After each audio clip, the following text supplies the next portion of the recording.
ꯇꯦꯡꯀꯣꯠꯇ ꯃꯦꯠꯄꯁꯦ ꯁꯤ ꯃꯅꯝꯁꯦ ꯇꯤꯟ ꯅꯨꯡꯁꯤꯕ ꯇꯤꯟ ꯇꯥꯒꯦ ꯇꯧꯕ ꯅꯨꯡꯁꯤꯕꯗꯣ ꯑꯗꯨ ꯇꯧꯋꯦ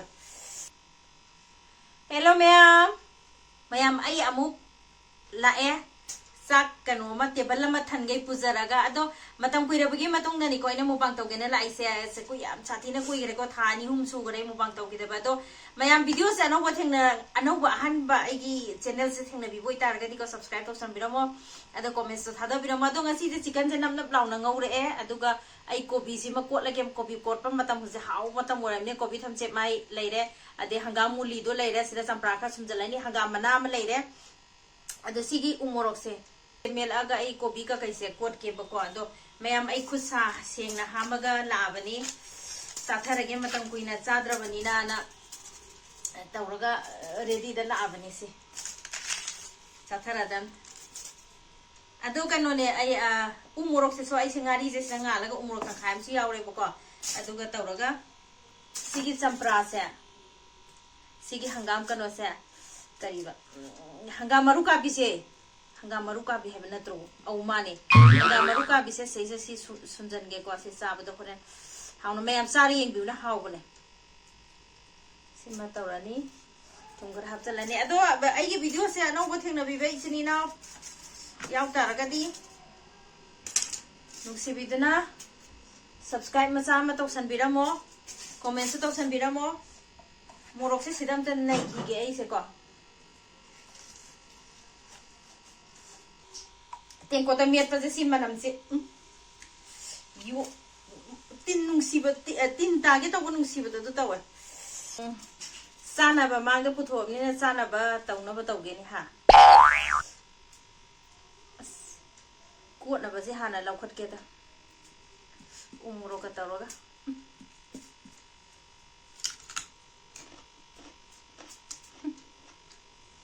ꯍꯥꯎ ꯁꯥꯊꯤꯅ ꯍꯥꯎꯈ꯭ರೆ ꯎ ꯃꯣꯔꯣꯛ ꯃꯦꯠꯄꯁꯦ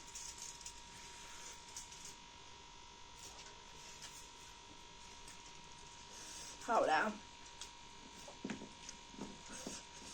quỳ là một bằng tàu tôi cam han sao tôi sao cũng không khăn thế đó hả đâm đầu với cuộn là một thuộc vào rẻ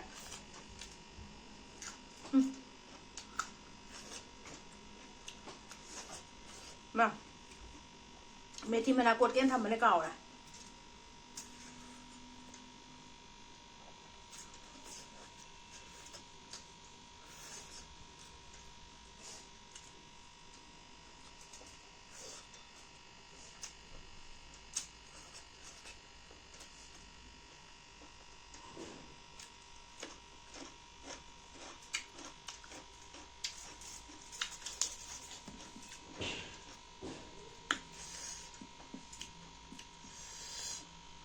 chị hay nhé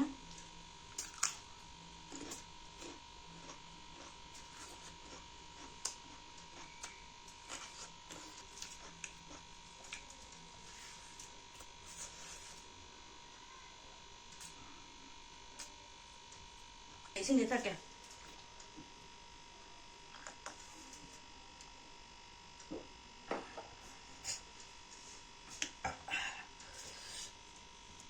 làm sao thì nào này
ꯑꯩꯈꯣꯏꯒꯤ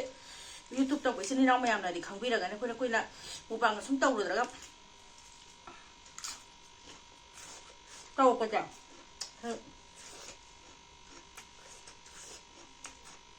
ꯀꯩ ꯍꯥꯏꯅꯤ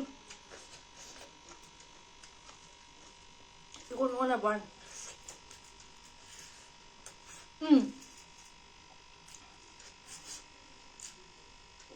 ꯌꯥꯝ ꯅꯣꯛꯅꯤꯡꯕ ꯑꯃ ꯂꯩꯗꯤ ꯉꯁꯤ mukbang ꯇꯧꯔꯤꯁꯦ ꯂꯤꯞꯁꯇꯤꯛꯀꯁꯦ ꯑꯃꯠꯇ ꯁꯪꯉꯝꯗ꯭ꯔꯦ ꯍꯥꯏꯕ ꯀꯨꯏꯅ ꯁꯨꯝ ꯇꯧꯗꯕꯒꯤꯅꯦ ꯂꯣꯏ ꯀꯥꯎꯔꯦ ꯍꯥꯏꯕ ꯅꯍꯥꯟꯒꯤ ꯚꯤꯗꯤꯑꯣꯗꯣ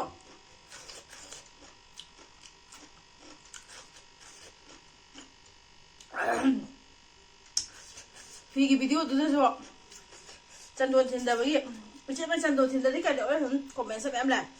ꯀꯥꯎꯊꯣꯛꯄꯩꯅꯦꯕ ꯆꯨꯝꯅ ꯀꯨꯏꯅ ꯅꯝꯃꯨꯗꯕꯒꯤ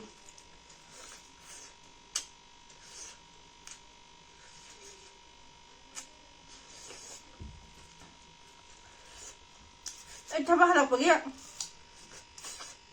ꯊꯕꯛ ꯆꯠꯂꯝꯗꯥꯏꯗ ꯁꯪꯈꯤꯕꯗꯣ ꯑꯗꯨꯗꯤ ꯇꯩꯍꯧꯕ ꯈꯔ ꯂꯩꯕꯗꯨꯅꯦ ꯍꯥꯏꯕ ꯁꯤꯔꯦꯗ ꯑꯩ ꯄꯦꯜꯂꯕꯅꯤ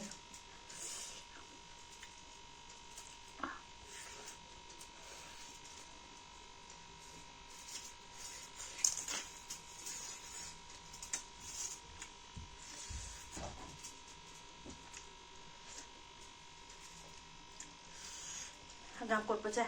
ꯄꯥꯝꯖꯩ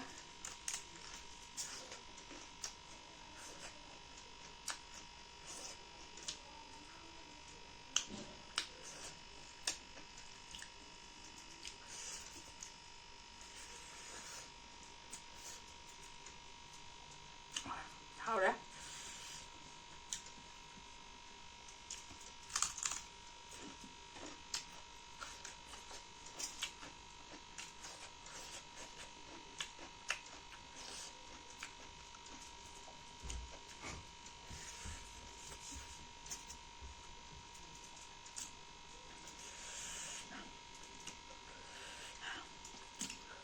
sao rồi đây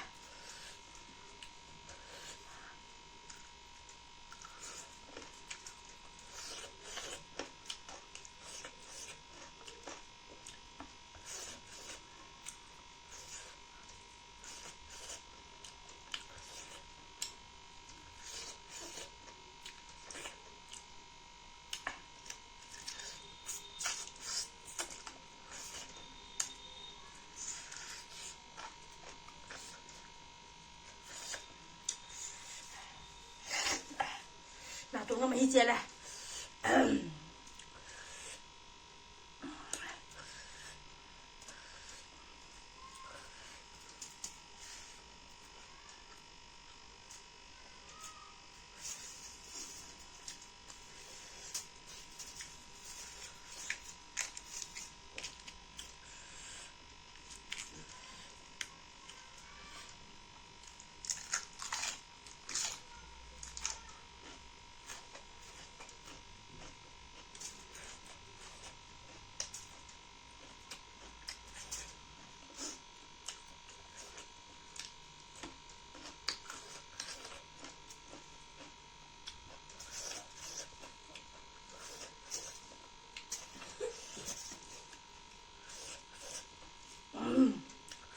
takage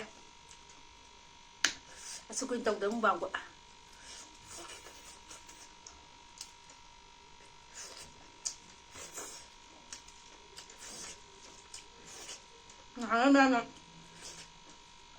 ngang ngang hấp rồi chúng tôi được cái cầu này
무슨 사과래?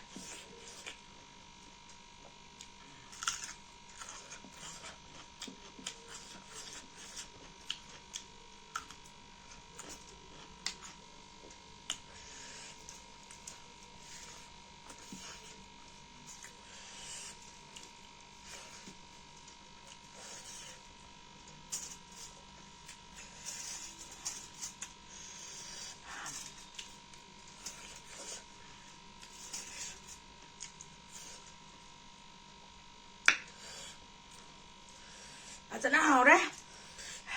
Hào đấy. Lại là bởi cái mù băng. Mày ăn mà xí cái gì mà tao sao tao lôi sân để ba.